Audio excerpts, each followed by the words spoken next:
Yo ya kæmmer de hører på. 8 euro.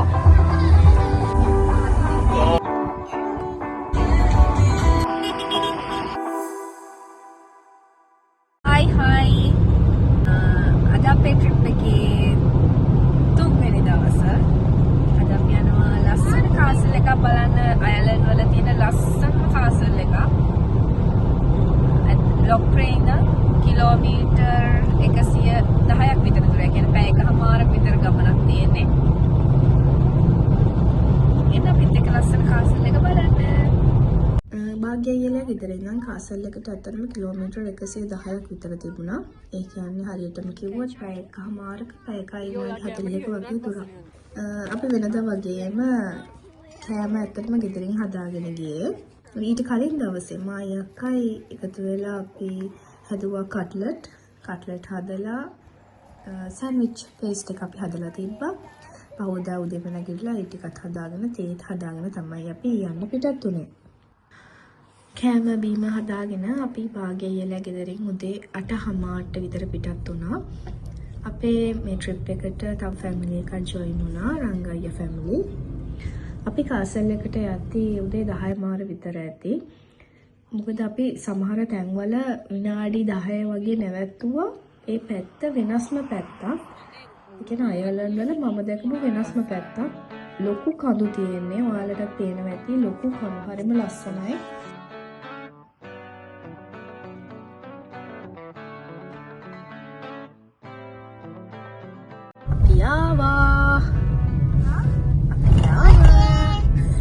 Castle එක බලන්න.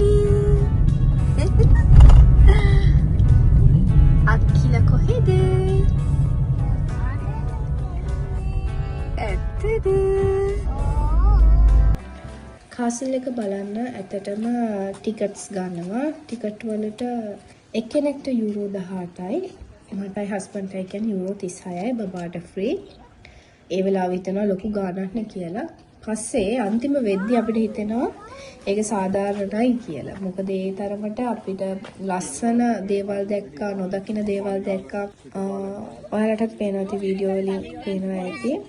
මාර්ම ලස්සනයි කාසල් එක. ඈතට පේන විදිහ ඔයාලත් දකින්න ඇති. හරිම ලස්සනයි. ඇත්තටම හිතා ගන්න බෑ මේ වගේ තැනක මේක කොහොමද හැදුවේ කියලා. අපිට වව් කියන ෆීලිං එක එනවා ඇත්තටම දැක්ක ගමන් මාලිගාව. හරිම ලස්සනයි.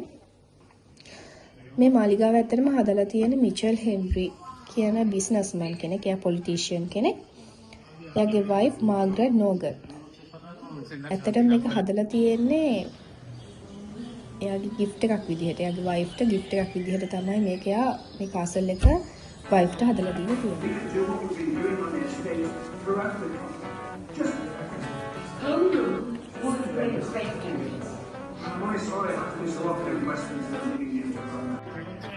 එයාලා පාවිච්චි කරපු දේවල්, ඇඳපු ඇඳුම්, සපත්තු ඒ දේවල් තාමත් ඒ විදිහටම තියෙනවා.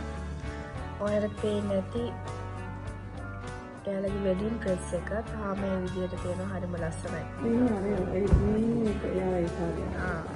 ලස්සනයි. Henry's wedding dress.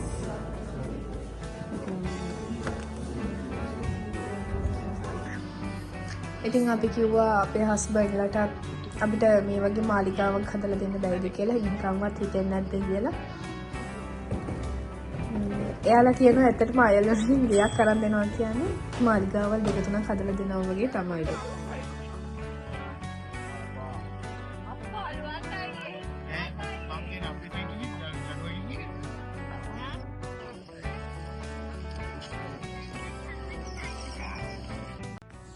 ඔයාලටත් පේනවා ඇතිනේ. ලස්සනට තාමත් මේන්ටේන් කරගෙන යනවා මෙයාලා.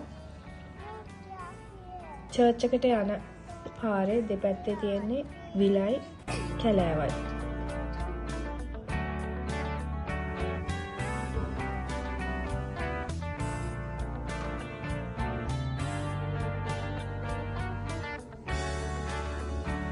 කාසල් එකේ ඉඳන් ගාඩන් එකට කිලෝමීටර් 3ක් විතර ඇවිදින්න ඕනේ.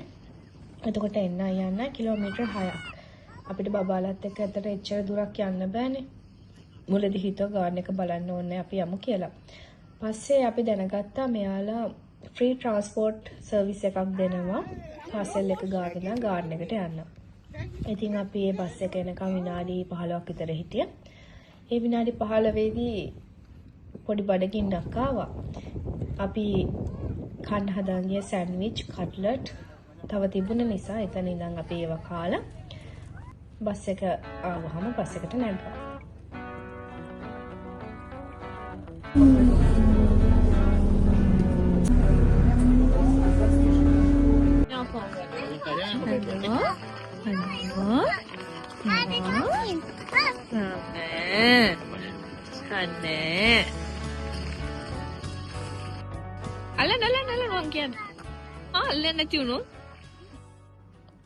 අපි ගාර්ඩන් එක ගාවට යද්දිම අශ්වින්ට කැම දෙන වෙලාව තිබුණේ. ඉතින් ඒකත් ලොකු අත්දැකීමක්. අපි එතෙන්ට ගියා අශ්වය බලන්න. හිතන්න පුළුවන් අපි එතෙන්ට ගියාම ඒ අශ්වයෝ කොච්චර හීලා කියනවනම් අපි ගාවට එනවා. එයාලා හරි කැමතිලු එයාලගේ ඔළුව අත ගන්නවට. ඉතින් එයාලව ටිකක් උරතල් කරලා එයාලට කැම දීලා ඒ දේවල් බලලා ෆොටෝස් අරගෙන අපි ඊට පස්සේ ගියා ගාර්ඩන් එක බලන්න.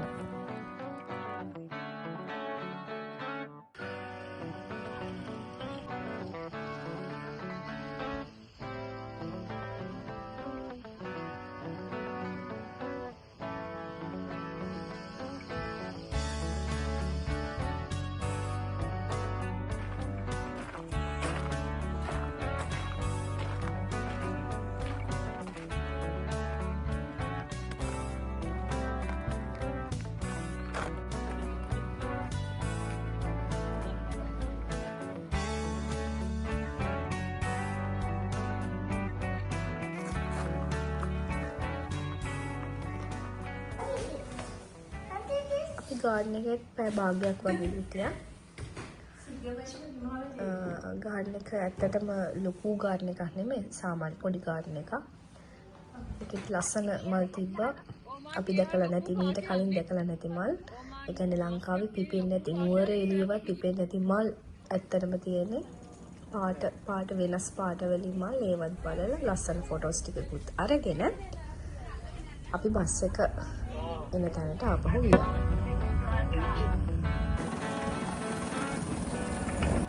අපි කාසල් එකෙන් හවස 3:00ට වගේ ආයි පිටත් වුණා. අපි දැන් ඉන්නේ ගෝල්වේ සිටි එකේ.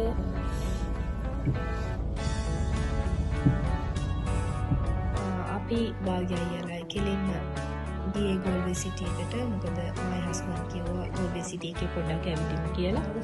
ඉතින් යාළුවත් කිව්වා හරියමු. රංගයලා ආවේ නැහැ මොකද යාළුවට ගොඩක් දුර අපහු ගෙදර යන්න තියෙන නිසා. ඉතින් මීට කලින් ගෝල්වේ සිටි එකේ ඇවිදලා තියෙනවා. ඇත්තටම මේකත් වීකෙන්ඩ් එකක්. වීකෙන්ඩ් වල සිටි වල ඇවිදින්න බෑ. ඇත්තටම රෂ් එක වැඩි, සෙනග වැඩි. අපි කියා බබල් ටී එකක් බොන්න, බබාලා ආසයි බබල් ටී බොන්න. අපි ලංකාවේදී අනිවාර්යෙන් නිල බබල් ටී බොනවා. ඒවත් මතක් කරගෙන අපි ගෝල්වේ සිටි එකකින් බබල් ටී බීලා පොඩ්ඩක් විනාඩි 15ක් 10ක් ඇවිදලා ආපහු භාග්‍යයලා ගෙදර ගියා. අපි හවස 6:00 විදිහේ භාග්‍යයලා ගෙදරට ආවා. මේ වෙද්දී නම් ගොඩක් මහන්සි. ඉතින් කෑම අරගෙන එහෙමම කට්ටියම ගිහලා නිදාගත්තා. මොකද අපි පහුවදා ගෙදර යන්න ඕනේ. නිදාගෙන අපි උදේ 7:00 8:00 වගේ නැගිටලා ගෙදර එන්න පිටත් වුණා. Hi. අපි අද ගෙදර යනවා. අපි දවස් 4ක ට්‍රිප් එක ඉවරයි.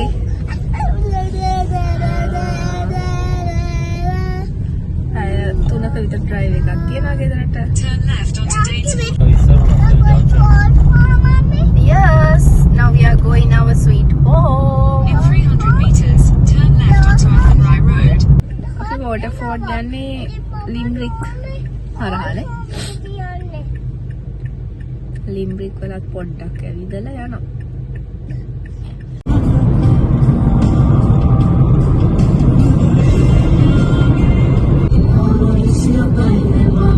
Hey, yeah, I'm at that.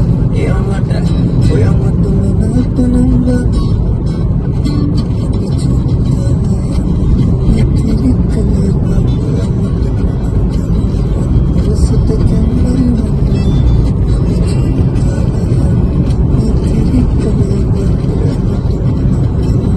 12 ඉඳන් අයියලා ගෙදර ඉඳන් ලිම්රික් වලට එන්න පැය එකමාරක් විතර ගියා. අපි ලිම්රික් වල ඇත්තටම පැයක් විතර ඇවිද්දා. වෙලාවට එදා කානිවල් එකක් තිබ්බා ලිම්රික් වල.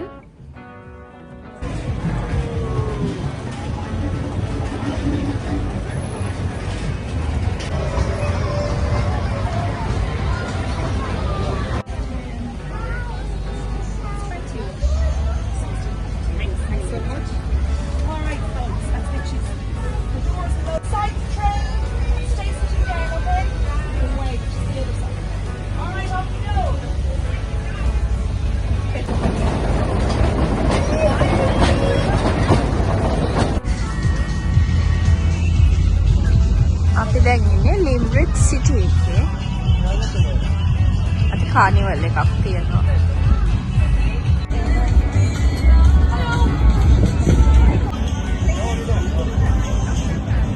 ඉතින් ලොන් වීකෙන්ඩ් එකේ මෙයාලා ඕගනයිස් කරලා තිබ්බා කානිවල් එකක්. ඉතින් අපි කානිවල් එකේ පොඩක් ඇවිදලා කෑම ටේස්ට් කරලා පැයක් විතර ඉඳලා ඊට පස්සේ අපි ගියා shopping mall එකට. ලිම්රික් shopping mall එකෙත් පොඩ්ඩක් ඇවිත් අපි ඇවිදලා එහෙමම ආපහු ගෙදර එන්න පිටත් වුණා. මට තාප්පටේ මාළට කියන්න අමතක වෙනවා අපි ලිම්රික් shopping mall එකේදී ඇඟේ පතේ අමාරු යන්නත් කියලා බොඩි මසාජ් එකක් දාගත්තා. ඒක නම් නියමයි සුපිරි. අපි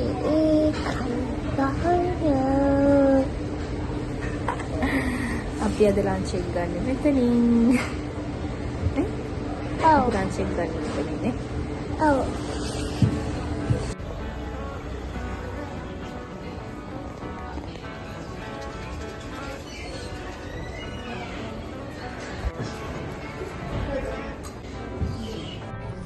අපිට ගෙදර එන අතරමඟදී බලන්න හම්බුණා වෙහිකල් පැරට් එකක්. මේක ඉස්ලාම් ගියේ ප්‍රයිම් මූවර්ස්. එතන ප්‍රයිම් මූවර්ස් 200කට වැඩිය තිබුණා. ඊට පස්සේ තිබ්බා ට්‍රැක්ටර්ස් පැරට් එක. එතන 250ක් 300ක් අතර ට්‍රැක්ටර්ස් තිබ්බා.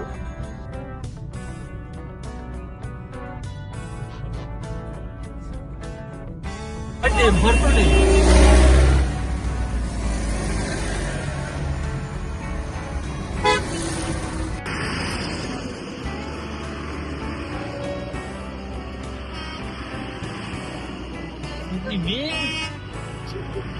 මේ පොඩි එකේ කරන් යන්නේ.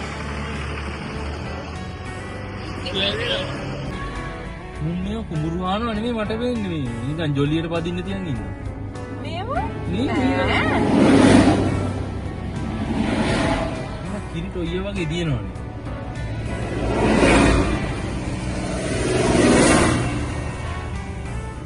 මොකද? මටත් ආසයි මේකක් ගන්න.